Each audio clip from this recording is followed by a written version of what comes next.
Всем салют, это канал Где моя клюшка Чувак и 9-й выпуск, посвященный чемпионату мира, в котором мы обсудим прошедший игровой день, посмотрим каждый матч, точнее лучшие его моменты, заброшенные шайбы, посмотрим статистику и выберем лучшего игрока каждого матча.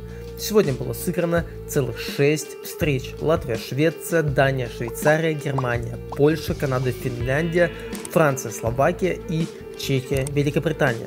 Кто из этих команд нас сегодня удивит, а кто разочарует? Но перед этим у меня к вам огромная просьба поставить лайк на это видео, а также подписаться на телеграм-канал, где каждый день выходит максимально оперативная информация, какие-то мои рассуждения, интересные викторины и опросы на тему хоккея. Ссылка в описании, а QR-код на вашем экране. Если хотите поддержать или отблагодарить меня, вы это можете сделать по второй ссылке в описании или по QR-коду слева на вашем экране.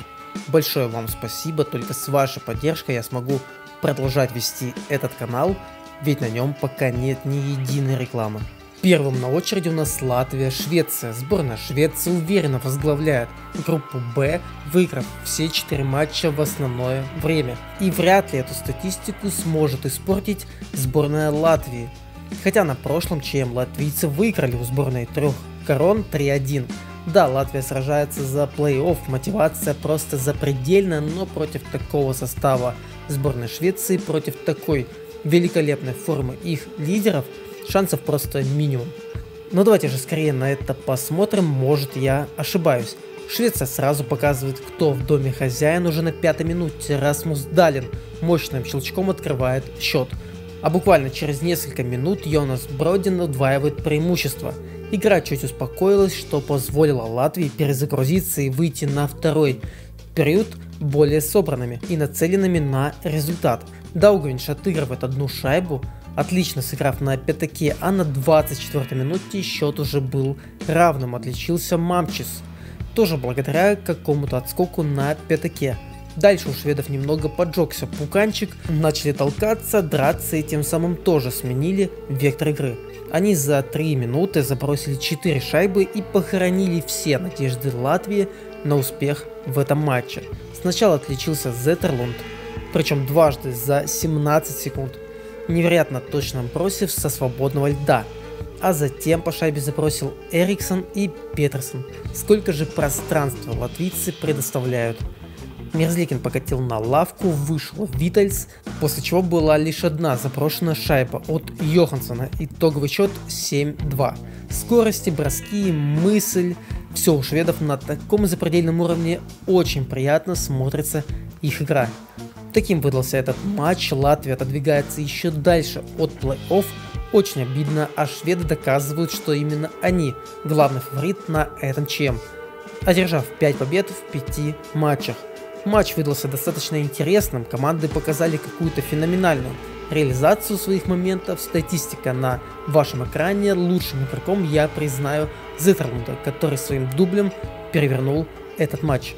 Дальше мы переходим к очень интересному и важному матчу с турнирной точки зрения Дания-Швейцария. Датчане уже молодцы, задача минимум на турнир выполнена. Они сохранили себе прописку в элите, добыв уже 2 победы. Я думаю, сегодня можно покатать в свое удовольствие, снять все зажимы и просто кайфануть, не сильно переживая из-за таблицы. А вот у сборной Швейцарии все посерьезнее, они пока идут без поражений, на них-то как раз и есть определенное давление. Все ждут, что они в этой группе смерти займут 1-2 место, и ниже падать просто нельзя.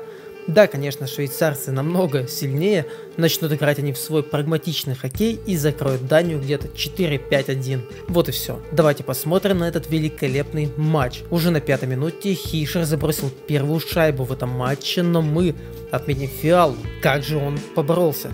Затем Роман Йосси отлично сыграл на перехвате и удвоил преимущество. Дания довольно часто удалялась, что позволило Швейцарии держать все нити игры в своих руках, и третий гол не заставил себя долго ждать. В большинстве отличился Фиала, посмотрите, как его выцеливали. Достаточно длительное время.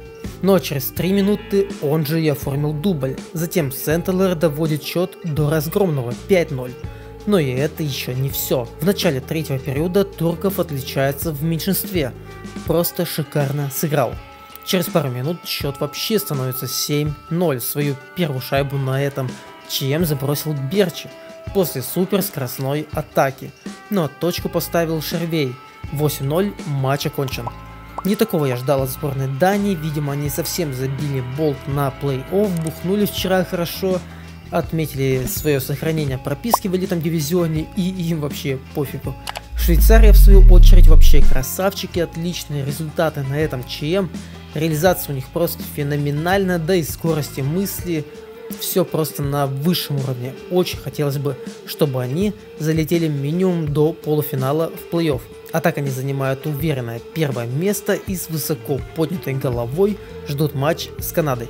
Статистика этого матча у вас на экране. Лучшим игроком, безусловно, должен стать Фиала. У него сейчас 2+1. Как же он хорош. Отлично, идем дальше. Германия, Польша. Продолжит ли Германия уничтожать аутсайдеров? За последние два матча немцы забили 16 шайб.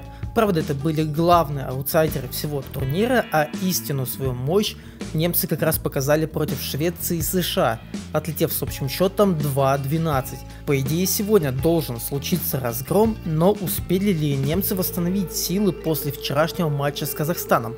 Польша впервые за 20 лет получила возможность выступать в высшем дивизионе и приехала на этот ЧМ лишь с единственной целью сохранить свое место среди лучших сборных. Правда, пока что у поляков это получается не лучшим образом, ведь за 5 матчей они смогли заработать всего лишь 1 балл.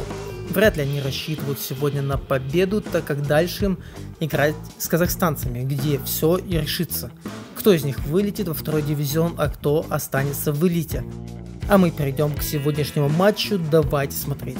Германия открыла счет, это сделал Саня Эхель. Случилось это, кстати, только во втором периоде, а чуть позже Петрика реализовал буллит, назначенный за выпрошенную клюшку в предыдущей атаке. В начале третьего счет стал уже 3-0, отлично вдвоем убежали немцы в атаку, отличился Элиц.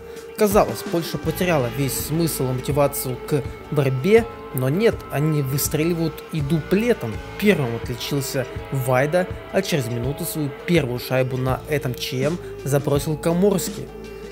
Петрика быстро успокоил поляков на 56-й минуте, сделав счет 4-2. Но посмотрите только, как убежал Райхел и какой провал случился у поляков. И на этом матч, к сожалению, закончился. Польша сражалась как могла, 20 плюс бросков они нанесли, что совсем не красит, кстати, сборную Германии. Я ждал, конечно, намного более уверенной победы от немцев, что есть, то есть. Тем более они теперь на втором месте, я вообще не должен и слова в их адрес говорить. Статистика сегодняшнего матча у вас на экране. Лучшим игроком мы снова признаем Петрику. Следующим у нас на очереди матч дня. Канада-Финляндия. Канада пока идет без поражений на этом чемпионате мира. В первых 4 матчах они не сказать, что без проблем, но все-таки переиграли аутсайдеров. Все мы помним матч с Австрией.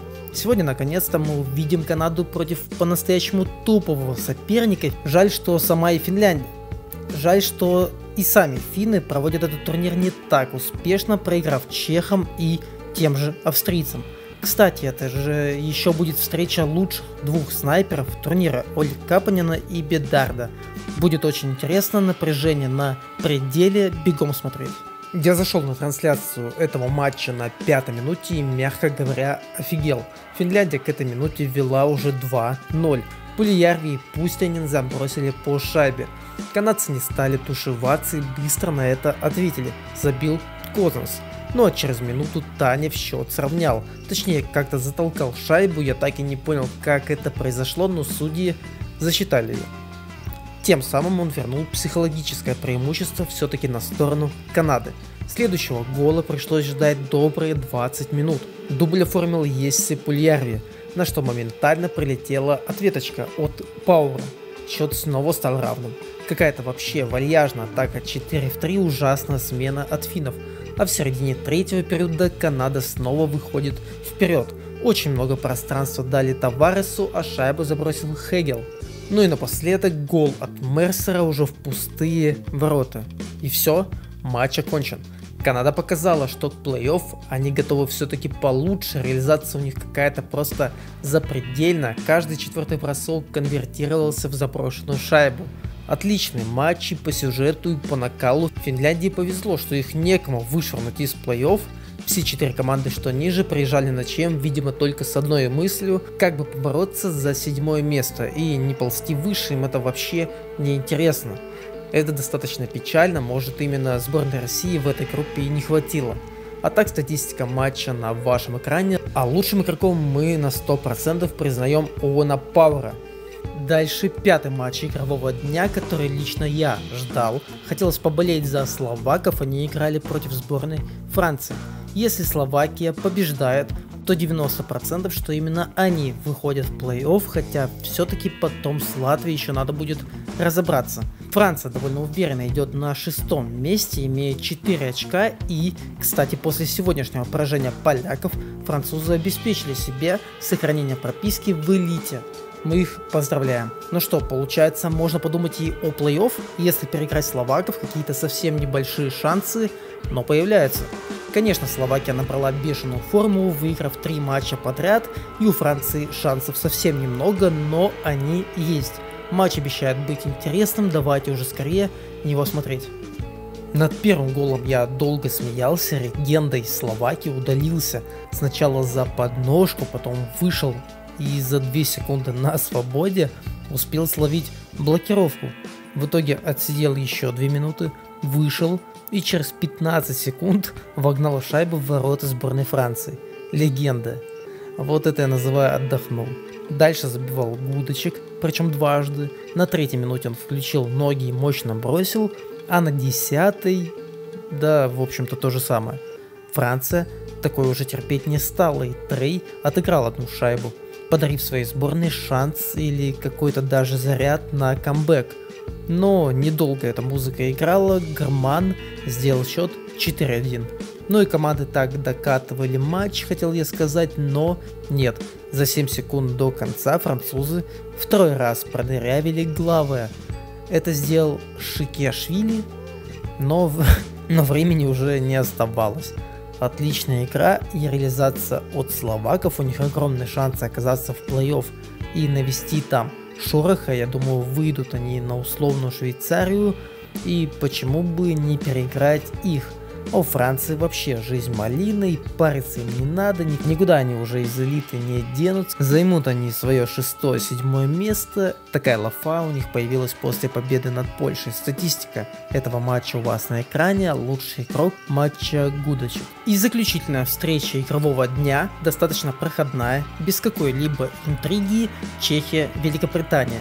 Чехия в целом показывает отличную игру на этом чемпионате мира и уже смогла досрочно заработать путевку в плей-офф. У Великобритании был супер сложный календарь на старте ЧМ, они сыграли сразу со всеми лидерами, после чего были морально разбиты и подавлены. Зато вчера, например, классно сыграли с Данией, но все же уступили 4-3. Думаю, у британцев просто 0 шансов против такой сборной Чехии. Давайте посмотрим на это, так сказать, уничтожение. Уже на 3-й минуте Седлак открыл счет. Посмотрите, как Червенко в свои 70 там с лишним лет убежал. Защитники просто мертвецы. А через 2 минуты Крейчик так зарядил от синий, что шайбу потом собирали по кускам. А вратарь будет рассказывать об этом случае своему личному психотерапевту. Я думаю, ну все, готовьте табло, которое вмещает двузначные числа, но нет. Дальше голы летели не так активно. Да, чехи много бросали, но безуспешно. В начале второго периода команды разменялись. Заброшенными шайбами у чехов отличился снова Седлак и снова с передачи Червенки. А у Британии Мосей, реализовав большинство. Ну и последнюю шайбу в матче забил Онджей Кассе после великолепной комбинации. Итоговый счет 4-1. Великобритания снова мало что показала в атаке, а вот вратарь Баунс был хорош. Чехи в свою очередь фиксируются на первом месте, да причем в гордом одиночестве. Но держим в уме то, что у их соперников есть матч в запасе. Статистика нашего матча у вас на экране, 3-кратное преимущество по броскам у хозяев турнира, а лучший игрок, разумеется, Роман Червенко. Вот и все, к завершению подошел 9-й игровой день. Наступают дни, когда каждый матч супер важен, на кону стоит либо выход в плей-офф, либо вылет во второй дивизион. Поэтому следующие 3 дня будут супер интересные, а дальше плей-офф. На этом у нас все. Итоговые результаты и таблицу вы сейчас видите на своем экране. Пишите, какие матчи вас порадовали больше всего. А если вам понравился такой формат, то подписывайтесь на канал, ставьте лайк. Видео о ЧМ выходит каждый день. Не забывайте про Telegram и Boosty, ссылка в описании и на вашем экране. Спасибо еще раз за просмотр. Все больше какие.